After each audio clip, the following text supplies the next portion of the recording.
Terima kasih Anda masih bersama kami di Dialog Karangin TVRI. Tentunya malam hari ini kita masih membahas terkait dengan judul kita di malam hari ini adalah kemanusiaan di tengah bencana. Masih bersama dengan sejumlah narasumber sekaligus relawan yang membantu secara langsung saudara-saudara kita yang terkena bencana banjir dan longsor di Pulau Sumatera. Saya langsung ke Mbak Eva kembali dari Yayasan Aceh Bergerak. Kami tentunya yakin bahwasanya antusiasme dari seluruh elemen masyarakat untuk ikut gotong royong, bahu-membahu, membantu bersama sangat luar biasa. Mbak Eva, bagaimana kemudian dengan antusiasme atau respon masyarakat yang kemudian ingin menjadi relawan yang sangat luar biasa? Apakah kemudian pintu untuk kemudian terbuka kembali menjadi para relawan ini ataukah masih terbuka hingga saat ini atau seperti apa sebetulnya jika memang masyarakat ingin menjadi relawan dan juga bergabung bersama dengan Yayasan Aceh Bergerak ini, Mbak Eva? Jadi kan kemarin selama 4 hari relawan, jadi yang mendaftar selama 4 hari itu ada sekitar 900 orang. Memang hampir 1.000 orang yang mendaftar untuk jadi relawan di Aceh Barat. Ada yang dari Aceh pada umumnya dan ada dari luar Aceh, sama di Padang, Medan, Bandung sama Jogja. Kita tanya sama mereka kenapa kalian ingin jadi relawan? Karena kami tidak memiliki akomodasi dan sebagainya untuk membiayai kalian datang ke sini. Tapi mereka bilang, kami mau biaya sendiri Kak. Karena kami memang mau memberikan tenaga kami untuk membantu para relawan, orang tua. Nah, untuk saat ini juga masih banyak orang yang ingin bergabung. Tapi untuk sementara, karena kita keterbatasan di bagian akomodasi untuk transportasi menuju lokasi, maka untuk ini kita suruh para relawan di lokasi yang dekat dengan para relawan. Misalnya di Pidijaya, yang di daerah Aceh Utara, mereka akan tinggal di sana. Kita akan berposko di sana dan kita akan sama-sama bergerak membantu masyarakat. Itu Mas.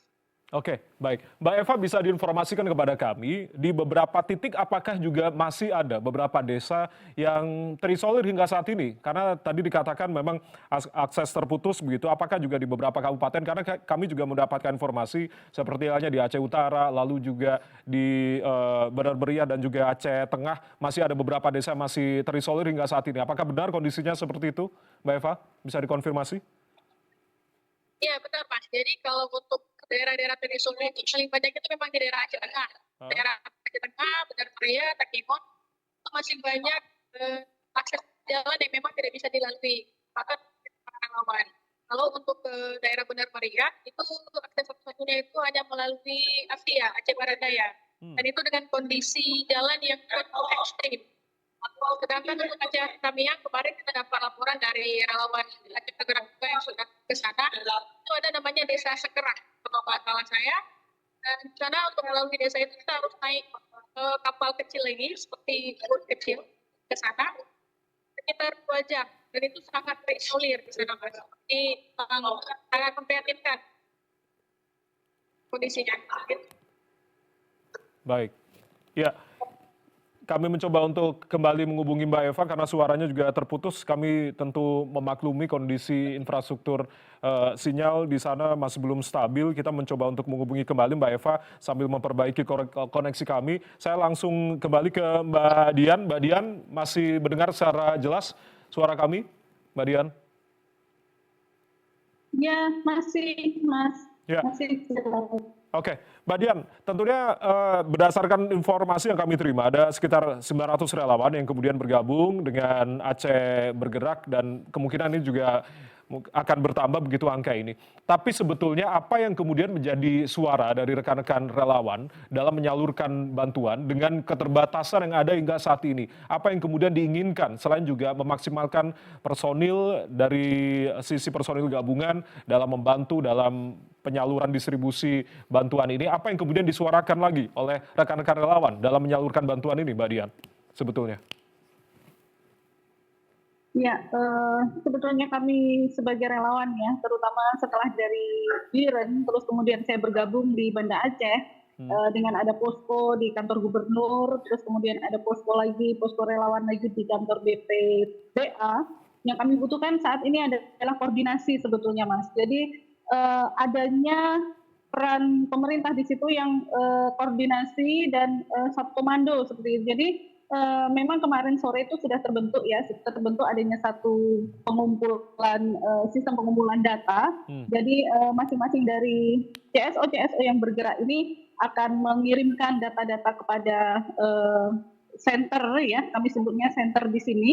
Terus kemudian kita akan memetakan lagi daerah-daerah mana yang belum terjangkau. Jadi tidak ada terjadi penumpukan bantuan di satu titik tertentu, dan daerah-daerah yang masih terisolir yang belum tersentuh itu bisa kami jangkau. Sebetulnya kami butuhkan hanya itu. Oke, ini yang kita tidak harapkan adalah penumpukan bantuan di titik-titik tertentu sehingga pada akhirnya tadi tidak merata begitu koordinasinya. Bagaimana kemudian Anda menilai koordinasi yang terbangun sampai dengan saat ini, apa yang kemudian perlu diperbaiki secara koordinasi ini, Mbak Dian?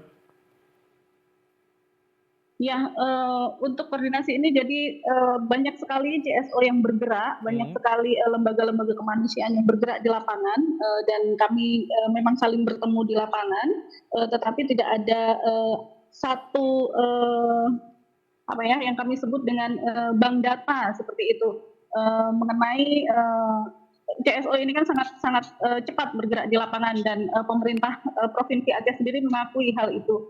Tapi akan lebih baik lagi kalau kita mengumpulkan informasi-informasi yang ada di lapangan tersebut menjadi satu, baik itu dengan pemerintah, baik itu dengan TNI, dan baik itu dengan unsur-unsur yang lain, sehingga ada satu komando yang bisa mengarahkan kita gitu untuk bergerak di wilayah mana dan sebagainya. Oke, baik. Seperti itu, Mas. Ya, masih menjadi PR adalah koordinasi, lalu juga komando terpusat dan juga bank data. Mbak Sherly, Anda juga langsung terjun pada saat itu. Ini yang menjadi suara dari para relawan. Bagaimana komentar Anda? Saya sangat setuju dengan apa yang tadi Kak Dian dan Kak Eva sampaikan, bahwa bukan berarti kita meminimalisir atau meniadakan bahwa Polri, TNI sudah berusaha keras juga di sana untuk membantu, bahkan dalam hal ini boleh jadi bersama-sama dengan relawan. Tapi kita nggak punya satu komando. Ini bank data tadi kalau disampaikan oleh Kak Eva, Kak Dian, dan ini ketika ditetapkan menjadi bencana nasional, otomatis ada satu komando. Ketika misalnya ada statement dari BNPB menyebutkan kita membutuhkan kehadiran pemerintah daerah dan kita siap mendukung. Dalam hal ini ketika beberapa Pemkab sudah menyampaikan bahwa angkat tangan, sekalipun dalam hal ini kita harus apresiasi ada bantuan yang diberikan oleh pusat, tapi mari kita sama-sama membuka data apakah infrastruktur yang putus, yang rusak parah, yang benar-benar dalam kondisi yang tidak bisa digunakan, bisa dibangun dengan dana yang diberikan itu. Itu yang pertama. Yang kedua, bicara komando, bicara data, maka boleh jadi sebetulnya relawan yang bergerak banyak, orang-orang baik yang mau ikut berkontribusi banyak, dan pemerintah pusat juga sudah ikut menurunkan personelnya. Tapi ketika jalan sendiri-sendiri, kita sama-sama tahu ini akan lama karena masing-masing bergerak sendiri-sendiri. Dan ini akan jauh lebih tepat sasaran, lebih masif ketika semuanya satu komando. Terakhir, yang ketiga adalah kita melihat sama-sama footage yang tadi ditampilkan dengan kondisi gelondongan kayu seperti itu, tanpa mengurangi hormat saya kepada para relawan. Relawan nggak akan mampu mengerjakan itu, Mas. Artinya relawan boleh jadi membantu menyalurkan logistik, membantu untuk ada trauma healing kepada masyarakat terdampak. Tapi untuk bicara rekonstruksi, untuk membersihkan gelondongan kayu. Alat berat yang harus dikerahkan? Alat berat boleh jadi bisa, ya bagaimana agar alat berat itu satu, kalau memang sudah turun boleh jadi itu masih kurang. Dengan kondisi yang kita lihat di Aceh Tamiang, kemarin saya lihat di Gayo juga demikian adanya, maka proses membangun infrastruktur ini menjadi prioritas yang harus diutamakan. Yang ketika Pemda sudah angkat tangan, maka menetapkan ini menjadi bencana nasional bukan hanya kekuatan dari pemerintah yang akan turun. Boleh jadi ketika kita membutuhkan bantuan internasional itu juga akan hadir dengan sendirinya. Dan ini sama sekali bukan aib bagi negara kita. Karena kalaupun boleh kita gunakan logika, tanpa bermaksud apapun, kalau memang hutang dari asing, tenaga kerja asing kita terima, dalam kondisi kebencanaan dan atas dasar kemanusiaan, kenapa donasi asing tidak kita terima? Toh itu tidak membuat pride atau harga diri negara kita jadi turun dengan menerima donasi asing. Oke, itu masukan dari Anda. Saya langsung ke Mas Aid. Mas Aid tentunya berbicara terkait dengan aksi pengumpulan donasi. Bagaimana kemudian dari kita bisa memastikan bahwasanya dana yang kemudian sudah terkumpul ini bisa dipertanggungjawabkan secara transparan kepada publik nantinya begitu. Apa yang kemudian akan dilakukan lebih lanjut setelah bantuan-bantuan atau dana yang terkumpul ini sudah tersalurkan? Next-nya apa nih berarti Mas Said?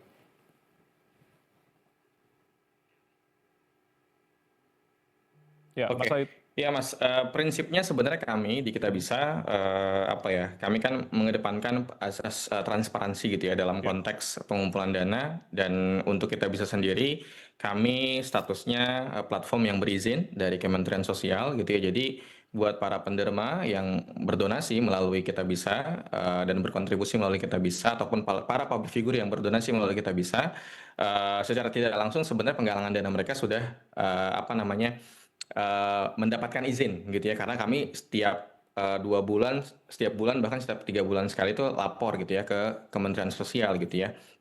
Nah, terkait menjaga amanah tadi Mas, tentunya kami dalam konteks menyalurkan bantuan ini tadi ya, kita bekerja sama dengan banyak stakeholder, teman-teman jejaring relawan yang di lapangan, mitra-mitra komunitas lokal gitu ya, dan dan teman-teman NGO yang hari ini juga sudah turun sejak hari pertama, dan kami pun tim Kitabisa gitu ya, itu juga turun ke lapangan untuk kemudian mengawal bantuan-bantuan tersebut itu bisa sampai ke tempat-tempat yang memang membutuhkan gitu ya.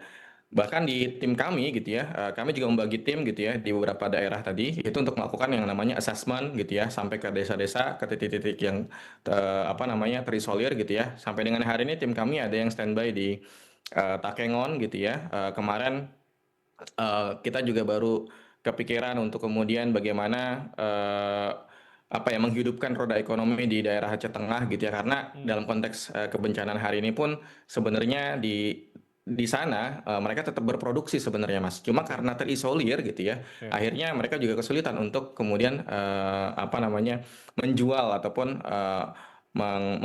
inilah ya, menjual bahan hasil buminya untuk ke para supplier ataupun ke para pembeli yang kemudian selama ini mungkin bisa diakses melalui jalur darat, tapi itu harus diakses melalui jalur udara gitu. Jadi untuk menjaga transparansinya, menjaga amanahnya ya tadi kita terus melakukan laporan, dan kalau di kita bisa sendiri, kita ada fitur kabar terbaru pencairan dana, jadi publik pun bisa mengontrol gitu ya, Ya. penggunaan dananya nih kemana saja dan sudah berapa yang tersalurkan. Kira-kira seperti itu. Oke, Mas. tadi assessment sudah dilakukan, artinya untuk kemudian bagaimana mengukur dampak dari bantuan yang kemudian disalurkan. Tapi masalah koordinasi, ini yang kemudian tadi menjadi suara dari rekan-rekan relawan. Anda mengalami seperti apa, Mas Aid, di lapangan? Anda sempat membantu di Aceh dan juga di Sumatera Utara. Ya. Ya, iya betul Mas. Saya hari ke-7 itu sudah di Tamiang gitu ya, dan masuk sampai ke desa Kecamatan Sekrak tadi, benar sekali lokasi di lapangan itu lumpur sangat tebal gitu ya. Beberapa tempat bahkan di Kecamatan Babo gitu ya, Desa Sekumur gitu ya, itu harus ditempuh menggunakan sampan itu satu apa 2-3 jam gitu ya, menggunakan sampan gitu ya. Jadi akses itu sangat-sangat sulit. Di RSUD Tamiang sampai dengan hari ini gitu ya, IGD itu baru beroperasi mungkin 3-4 hari kemarin gitu ya, IGD-nya. Sementara di bencana sudah berlangsung mungkin udah masuk ke minggu ketiga gitu ya. Dan sampai tadi pagi kami berkoordinasi dengan rekan-rekan dokter dan relawan dokter yang ada di RSUD gitu ya. Mereka hari ini kesulitan untuk menangani pasien-pasien yang kemudian apa ya, harus kontrol setiap minggu misalkan untuk penyakit-penyakit yang harus kontrol gitu ya, karena alat-alat medis, obat-obatan itu sangat terbatas. Bahkan di RSUD Tamiang 90% alat-alat medis itu udah tidak berfungsi, rusak gitu ya. Ambulan-ambulan di sana itu tidak bisa bergerak gitu ya, karena tadi kena lumpur gitu ya.